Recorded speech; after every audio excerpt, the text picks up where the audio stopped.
Praise the Lord, hallelujah, जय मसीह की। Praise the Lord. क्षमा चाहते हैं, थोड़ा से मोबाइल गर्म हो चुका था, इस वजह से मोबाइल इमरजेंसी में चला गया था और मैं संदेश को आप लोगों के बीच में नहीं बांट पा रहा था। पर जो भी हो, परमेश्वर का मैं धन्यवाद करता हूँ, इस वक्त फिर एक बार प्रभु ने अवसर दिया आप लोगों के बीच में इस विषय को बांटूँ। सो मैं कह रहा था कि मेरे प्रिय भाई बहनों, शैतान यहाँ पर परमेश्वर अय्यूब का तारीफ करता है। हमारा जो संदेश वही है कि मैं बोला था कि जो सुकर में स्थिर रहकर महिमा और आदर की अमरता की खोज में करे, उन्हें परमेश्वर अनंत जीवन देगा। तो ध्यान से सुनना मेरे प्रिय भाई बहनों, मेरे दोस्तों, मेरे मित्रों, मेरे सहभागियों, मेरे आदरणीय पासों ने, जो जितने लोग सुनते हैं, जितने लोगों के पास मेरे वीडियो जाता है, मैं आप लोगों का काफ़ी सम्मान करता हूँ। एक महत्वपूर्ण विषय में हम चर्चा कर रहे हैं, ध्यान से सुनेंगे। और ये बहुत महत्वपूर्ण विषय है। यहाँ परमेश्वर तारीफ करता है। बहुत बेस्ट एग्जाम्पल दे रहा हूँ मैं, थोड़ा समय ही बोलूँगा क्योंकि मोबाइल अचानक बंद हो जा रहा है।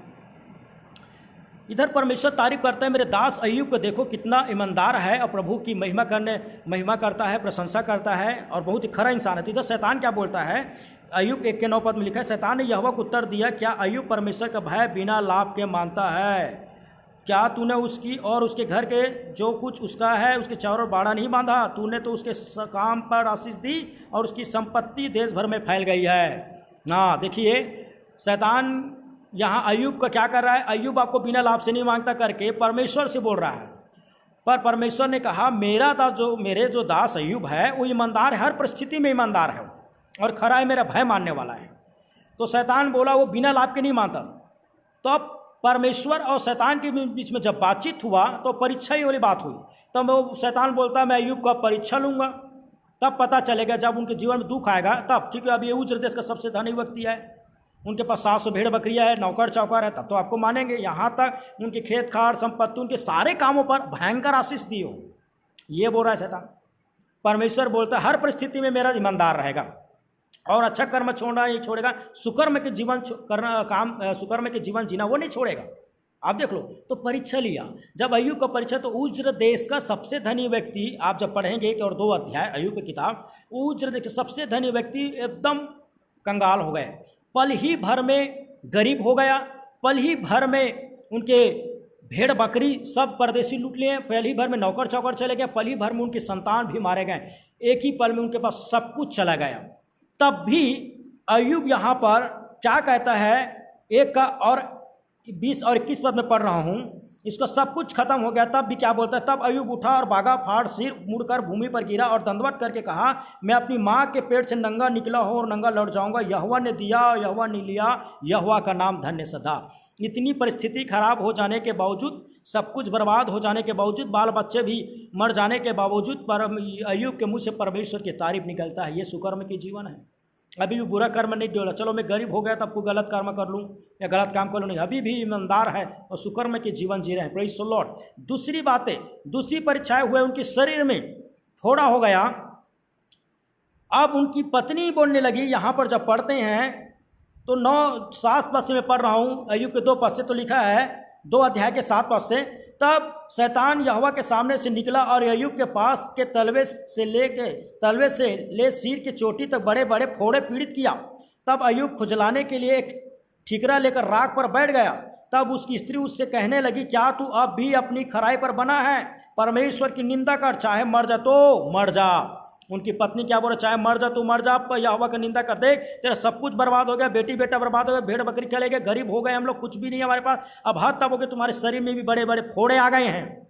अब उस परमेश्वर की निंदा कर। तो चलो मेरे प्रिय भाई बहनों, ध्यान से सुनिएगा आप लोग।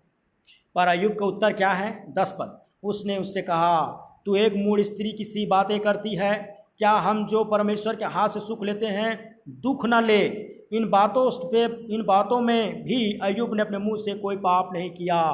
Praise the Lord. मेरे प्रिय भाई बहनों, अय्यूब हर परिस्थिति में ईमानदार और सुकर्म के जीवन में रहकर उसने परमेश्वर की महिमा और आदर और अमरता की खोज में रहा और इसीलिए वो बहुत बड़ा परमेश्वर उसकी तारीफ किया। खुद परमेश्वर की गवाही देता है। और ऐसे लोग अनंत जीवन पाएंगे जो हर परिस्थिति में परमेश्वर की भजन और आराधना और प्रार्थना करते हैं।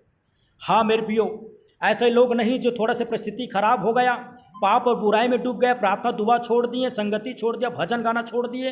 ये पहले से ही कहा गया था, जब जब बाइबल के वचन पढ़ते तो यीशु मसीह ने कहा अंतिम दिन में क्या आएंगे, कठिन समय आएंगे, पाप भी बढ़ेंगे, स्वार्थी डिमांड होगा, तो साथ ही साथ महामारी, अकाल, संकट, भूकंप, देश देश पर लड़ाई, सताव भी आएंगे। प्रभु ने पहले से कहा था। जैसे कि मैं एक जगह बताया था आप लोगों को कि जैसे ही भयंकर धूप होता है तो चींटी जो होता है वो जान जाता है कि बरसात आने वाला है और धूप में अपने लिए बरसात का चारा भोजन इकट्ठा कर लेते हैं। वैसे गिलहरी भी जैसे बर्फ का समय आने से पहले ही अपने चारा इकट्ठा कर लेते तो जान जाता है कि बरसात और बर्फ के समय आ रहा है। उसी तरह जब हम महामारी, अकाल, संकट के परिस्थितियों को देखते हैं तो हम इंसानों को, परमेश्वर के वचन को जो पढ़ने वाले, हमको पता चल जाना चाहिए कि अंतिम समय आ चुका है और हमें भी अभी भी सुकर्म के जीवन में बढ़ते जाना चाहिए। सुकर्म मतलब परमेश्वर में उत्तम, परमेश्वर का भाता हुआ जीवन। दुष्कर्म मतलब अधर्म का जीवन, दुष्टता का जीवन, पाप और बुराई, निंदा और गुनाह का जीवन हमें नहीं जीना है। एक छोटा सी कहानी से मैं आपको सुकर्म जीवन जीने का लिए एक एहसास दिलाना चाहता हूँ। एक छोटा सा कहानी बड़ी ध्यान से सुनना, इसको मत छोड़ना, इस कहानी को बड़े ध्यान से सुनना, क्योंकि ये जो कहानी हमको बहुत सी चीज़ सिखा देंगे। कई लोग बोलते, कई लोग आराधना प्रार्थना करते, उनके लिए बड़ी एक महत्वपूर्ण कहानी होगा। अभी हम लोग संडे आराधना लगाए तो वहाँ पर भी मैं इस कहानी को अभी भी मैं बताता हूँ, ध्यान से सुनेंगे। एक जगह बाइबल कॉलेज में बहुत से स्टूडेंट वहाँ पढ़ने के लिए गए और सारे स्टूडेंट पढ़कर वहाँ से जाता था। जाने से पहले वहाँ का जो टीचर होता था, मुख्य जो गुरु होते थे, हमेशा उन लोगों को बोलता था कि आप लोग सारे डिग्री ले लिए, फिर एक अगली परीक्षा के कोई न कोई एक परीक्षा के साथ उनको आत्मिक ज्ञान के साथ ही उनको भेजते थे। ऐसा हुआ एक बार, मोहन करके और एक कोमल करके दो मनुष्य थे और दोनों जो लड़के थे बाइबल कॉलेज में गए थे। ध्यान से सुनिए, मोहन और कोमल करके दोनों बाइबल कॉलेज में गए थे और दोनों बराबर बाइबल कॉलेज पढ़ लिए। अब उसको छुट्टी के समय आ चुका था, अब घर जाना था। दोनों तो डिग्री हासिल कर चुके हैं, अब उसको घर जाना था। घर जाने से पहले वो गुरु के पास जो परीक्षा लेता था और सारी चीज़ों को, आत्मिक ज्ञान जो बाइबल की शिक्षाएँ को देते थे, उनके पास गए। तो दोनों बोले, अब गुरु जी, अब बोले सर अब हम लोग घर जाएंगे। तो बोला बेटा बहुत अच्छा, खुशी मिला कि आप लोग बड़ी कठिन मेहनत के साथ, लगन के साथ आपने डिग्री हासिल किया, बड़े बड़े परीक्षा पास किया। फिर भी आप लोगों को मैं एक बात बताना चाहता हूं कि हमारे इस कॉलेज का रूल है, मैं परीक्षा करता हूं और उस परीक्षा में जो पास हो जाता है वही घर जाएगा, अन्यथा फिर से ये बाइबल कॉलेज में पढ़ता रहेगा। तो बोला ठीक है, बताइए ऐसी कौन सी परीक्षाएँ देंगे, कौन से कार्य देंगे जिसको हम करें कि हम घर जाएँ। तो उसने कहा मैं दे रहा हूँ, आप लोग ध्यान से सुने और इसको आपको करना होगा। तो दोनों को दोनों, कोमल और मोहन, तैयार हो गए। दोनों के दोनों हाथ में एक एक कबूतर दे दिया, कोमल और मोहन को, और बोला इस कबूतर को, जीवित कबूतर को दोनों को दे दिया और बोला इस कबूतर को आपको ऐसे स्थान से मार कर लाना है जहाँ कोई देखे नहीं, कोई देखना नहीं चाहिए, और कबूतर को मारकर मेरे पास लेकर आइए। मोहन और कोमल को वो शिक्षक ने, सर ने बोल दिया, और मोहन और कोमल बोले ठीक है सर, और चले गए। अरे परीक्षा की घड़ी में दोनों चले गए, अलग अलग दिशाओं में चले गए। मोहन गया, कुछ स्थानों में गया, कोई न कोई देखते रहा, तो आखिरकार वो स्थान ढूंढने लगा जहाँ पर कोई नहीं देखे, और एक गुफा में चला गया। और गुफा गया, बहुत अंधेरा है, उसने देखा कि अंधेरा है, अब कोई देख नहीं रहा करके उसने क्या किया, कबूतर को मार दिया और मार कर गुरुजी के पास आए। गुरुजी के पास बोला प्रणाम गुरुजी, आपने जो काम दिया था मैंने किया, और देखो मैंने कबूतर को मार कर आया, और मैं गुफा में गया था जहाँ कोई नहीं था, अंधेरा था, और मैं उसे मार कर लाया। अब मैं घर जा सकता हूँ, इस परीक्षा से पास हो गया। तो गुरुजी ने कहा मैं तो दोनों को काम दिया था, कोमल और तुमको, तो इसलिए अपने कबूतर को यहाँ रख दीजिए और यहाँ पर खड़े रहिए जब तक कोमल नहीं आ जाता। मोहन आप यहाँ पर बैठे, जब दोनों के दोनों आ जाएंगे तब मैं रिजल्ट बताऊँगा कि कौन परीक्षा से पास हुआ है। काफ़ी समय से कोमल के इंतजार करते जा रहे थे और काफ़ी समय हो गए हैं, दोपहर से अब शाम होने वाला है, नहीं आ रहा, चिंता हो गया था गुरुजी को इतना लेट कैसे हो गया। आखिर क्रम में कोमल सूर्य डूबने से पहले आया तो गुरुजी ने क्या देखा, उनके हाथ में कबूतर है पर वो जीवित है। और कोमल आकर गुरुजी से बोला गुरुजी प्रणाम, मैं परीक्षा से हार गया और लीजिए ये कबूतर को आप रखिए, मैं कबूतर को मार नहीं पाया, मैं परीक्षा से हार गया, अब मैं घर नहीं जा सकता, मैं फिर से अब यहाँ पर पढ़ता रहूँगा। तो गुरुजी ने बोला तो आपने कबूतर को क्यों नहीं मारा बताइए। तो उसने बोला मैं कबूतर को नहीं मारा, ये बड़ी लंबी कहानी है सर, मैं तो हार गया, अब मैं घर नहीं जा सकता, मैं यहीं पढ़ूंगा। पर गुरुजी ने कहा तुम जा नहीं सकते, जब तक नहीं जा सकते तब तक मुझे बताइए कि आपने कबूतर क्यों नहीं मारा और इसके पीछे कौन सी कहानी छिपी है। तब उस कोमल ने बताया इस कबूतर को मैंने सर प्रयास किया मरने के लिए, कबूतर को लेकर मैंने पहाड़ी एरिया में गया तो वहाँ भी कई जीव जंतु था जो देख रहा था। फिर मैं जंगल में गया तो वहाँ बहुत से पक्षी था, देख रहा था। फिर मैंने समुद्र पर गया तो समुद्र की मछलियाँ, समुद्र देख रहा था। आखिरकार मैंने एक गुफा में गया तो भयंकर अंधेरा था, अंधेरा देख रहा था और मैं स्वयं था। आखिर में एक ऐसा जगह में गया, सुनसान जगह में, जहाँ मैं था और कबूतर था। तब मैंने देखा कि मुझे तो परमेश्वर भी देख रहा है, मैं भी देख रहा, और मैंने कबूतर को मार नहीं पाया, क्योंकि आपने कहा था जब कोई नहीं देखेगा तब कबूतर मारना। तो मैंने देखा कोई न कोई देख रहा है, मैं देख रहा हूँ, परमेश्वर देख रहा है, ऐसा सुनसान जगह में आखिरकार मैं मार नहीं पाया करके वो क्या किए, कबूतर को लाकर गुरुजी को बोला, मैं कबूतर को मार नहीं पाया सर, मैं परीक्षा से हार गया। तब गुरुजी मुस्कुराते हुए बोला, हारे आप नहीं हो बेटे कोमल, आप जीत गए और मोहन हार गए। क्योंकि आप लोगों को सीख में, इसलिए मैंने इतने दिन से आप लोगों को बाइबल की शिक्षा दिया। तो क्या शिक्षा दिया कि परमेश्वर का भय मानो, कभी बुरा मत करो, कहीं भी कोई भी स्थान में बुरा मत करना, कोई नहीं देख रहा है करके कोई बुरा पाप मत करना, क्योंकि कोई ना देखे तो आप स्वयं होते हो और आपको परमेश्वर देख रहा है। जहाँ सुनसान स्थान है, कोई नहीं देख रहा करके कई लोग पाप करते हैं, चोरी करते हैं, चंडाली करते हैं, गंदे गंदे कामों में डूब जाते हैं, ये सोचकर मुझे कोई देख नहीं रहा। मेरे प्रिय भाई बहनों, सुकर्म के जीवन आप जी सकते हैं कैसे? जब आप जान जाएं कि मुझे हर समय परमेश्वर देख रहा है। किसी ने एक अच्छा बात बोला कि जब हम प्रार्थना करते हैं तो सोचते हैं कि परमेश्वर हमें देख रहा है, जब हम दान देते हैं तब सोचते हैं कि परमेश्वर हमें देख रहा है, जब हम भला करते हैं तब सोचते हैं कि परमेश्वर हमें देख रहा है, लेकिन जब कोई आदमी पाप करता है, बुरा करता है, निंदा करता है, चुगली करता है, तब क्यों नहीं सोचता कि परमेश्वर हमें देख रहा है? सो मेरे प्रिय भाई बहनों, ये कहानी निश्चित है आपके जीवन से बातचीत किया है। हमें सुकर्म में जीवन जीने वाले ही लोग अनंत जीवन के वारिस बन सकते हैं, परमेश्वर के राज्य में प्रवेश कर सकते हैं। इस महामारी संकट के समय हम चर्च नहीं लगा पा रहे तो क्या हुआ? प्रभु ने स्वयं कहा, कोठरी में जा, द्वार बंद करके प्रार्थना कर। हमें घर में प्रार्थना करना है, उपवास करना है, वचन में बने रहना है, ईमानदारी के साथ प्रभु के वचन में बने रहना है और परमेश्वर की आज्ञा का पालन करना है। प्रभु की जो भी सेवा के भाग्य, चाहे दान की हो चाहे उपवास की हो, हमें ईमानदारी से करते रहना है, क्योंकि परमेश्वर हमें देख रहा है। Praise the Lord, hallelujah. आप परमेश्वर के भक्त हैं, परमेश्वर से डरे, इंसान से डरे।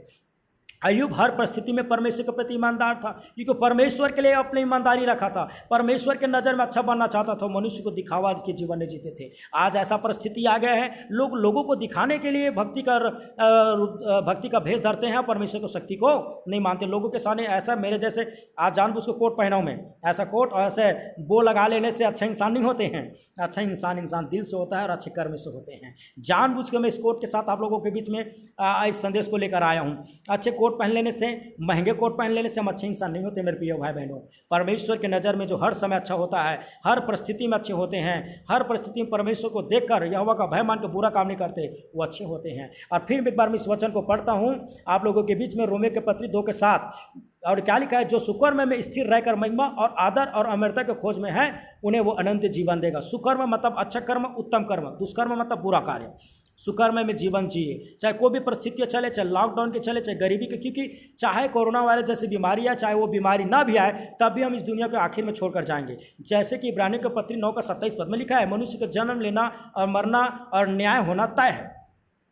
आखिर में हम एक दिन इस दुनिया में इस मिट्टी, शरीर को मिट्टी में छोड़कर चले जाएंगे, मिट्टी में मिल जाएगा और हमें प्रभु के सामने न्याय देना होगा कि हमने क्या किया, कैसे किया। जब प्रभु के सामने हम खड़ा हो तो मसीह में पवित्र और अच्छे कर्म में हो। आप इतना दिन से कौन से कर्म में जी रहा था, उसको छोड़ो, आज पश्चाताप कर प्रभु के लिए जिए और प्रभु के नज़र में अच्छा रहना। किसी को धोखा मत देना, किसी की निंदा मत करना, किसी को बुराई मत करना, कोई भी दुष्कर्म, अधर्म, पाप मत करना मेरे प्रियो, क्योंकि ये सोचकर मत करना कि कोई मुझे देख नहीं रहा है तो छिपके से मैं काम कर लूँ। परमेश्वर हमें हर समय देखता है और अपने आप में हमें प्रभु देखता है, और इस तरह हम सुकर्म जीवन जीकर हम प्रभु की महिमा कर सकते हैं। सो मेरे प्रिय भाई बहन, मैं धन्यवाद देता हूँ उस परमेश्वर के संदेश को बांटने के लिए, सहायता करने के लिए। ये छोटा संदेश है, मैं आशा करता हूँ आपको समझ आया, और निश्चित है मैं आने वाले समय में और आप लोगों के बीच एक महत्वपूर्ण विषय में बातचीत करूँ। उससे पहले मैं छोटा सा एडवाइस देना चाहता हूँ जो महत्वपूर्ण है।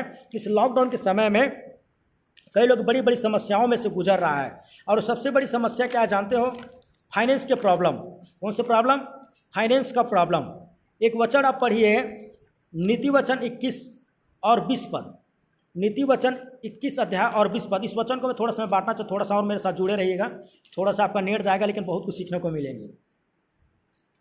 नीति वचन 20 का 21, ठीक है, मैं अपने बाइबल में निकाल रहा हूँ। ये परमेश्वर के वचन से आ गया है, हमारा खुदा का वचन।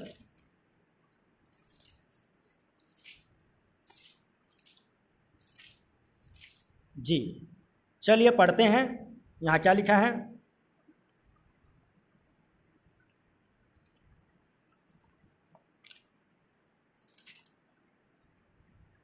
जी यहाँ पर लिखा है, नीति वचन 21 का 20, बुद्धिमान के घर में उत्तम धन और तेल पाए जाते हैं, परंतु मूर्ख उनको उड़ा डालता है। फिर एक बार ना, बुद्धिमान के घर में उत्तम धन तेल पाए जाते हैं, परंतु मूर्ख उनको उड़ा डालता है। हालेलुया। मैं ये कहना चाहता हूँ, अब लॉकडाउन कितना दिन से रहेगा, कितना दिन पता नहीं, क्यों साल भर भी चल सकता है, आगे भी चल सकता है। तो मैं थोड़ा सा आपको एडवाइस देना चाहता हूँ परमेश्वर के वचन से। प्रभु यीशु मसीह के बारे में आप जानते होंगे कि यीशु मसीह को वो सेवा करता था, उस समय भी बहुत दान मिलता। जब लूका 8 अध्याय पढ़ोगे तो खोजा नामक ऐसे कुछ लोगों के बारे में लिखा है जो बहुत से ज़्यादा परमेश्वर को दान देते थे, और उसका दान को रखने वाला बैंक कौन था जानते थे? यहूदा इस्करियोती, जो भेंट के थैली को पकड़ते थे। परमेश्वर यीशु मसीह को जितना दान मिलता था वो दान को पूरा खर्च नहीं करता था, जितना खर्च करना उतना खर्च करता था, बाकी को बचा के रखता था। अर्थात मैं आप लोगों को क्या कहना चाहता हूँ, कितना समय से लॉकडाउन रहेगा, और मैं आप लोगों से निवेदन करता हूँ, आप फालतू खर्च मत करना। आपके पास अगर कुछ पैसा है, कुछ रुपया आप कमा के रखें, जमा करके रखें, या कमा रहे होंगे तो ज़्यादा खर्च मत करना, क्योंकि आने वाले समय में और भी गरीबी और भुखमरी आ सकती है। इसलिए थोड़ा बचा के रखिएगा। कहावत सुनिए, जितनी चादर जितनी फैलाई वरना चादर फट जाएगा। जितना बड़ा चादर उतना फैलाइए, उससे ज़्यादा नहीं। इसका मतलब ये कहावत सुने, एक अच्छी बात है, पैसा कमाना आसान है पर पैसा बचाना कठिन है। व्यर्थ खर्च मत करिए, जितना कमाते हो उतना ही खर्च करना। और अभी स्थिति में अपने परिवार को देखिए, ज़बरदस्ती खर्च, आपके पास अच्छा पहनने होने के लिए कपड़ा भी है वर्तमान में, तो ज़बरदस्ती खरीदिएगा मत। कुछ पैसा बचा के रखिएगा अपने परिवार के लिए, अपने बच्चों के लिए। अगर प्रतिदिन 10 रुपये भी बचाते हैं तो 365 दिन में हम 36 से ऊपर बचा सकते हैं, जो आपके भविष्य में कोई बीमारी या कोई तकलीफ की अवस्था में आपका काम आएगा, आपके परिवार के लिए काम आएगा मेरे प्रिय भाई बहनों। इसीलिए मैं आप लोगों से निवेदन करता हूँ, व्यर्थ खर्चा मत कीजिएगा। आपको जितना ज़रूरत उतना खर्च करना। और अभी लॉकडाउन बहुत लंबा समय चलेगा, ज़बरदस्ती आप जितना कमाते उससे ज़्यादा खर्च मत। जैसे 300 रुपये कमाएँ तो 450 खर्च करोगे, कर्जा में डूब जाओगे। आज ज़्यादा लोग कर्जा में डूबते कौन है? बाइबल में क्या लिखा है? बुद्धिमान लोग क्या करते हैं? बुद्धिमानी से खर्च करते हैं, और मूर्ख लोग पैसा को उड़ा देते हैं।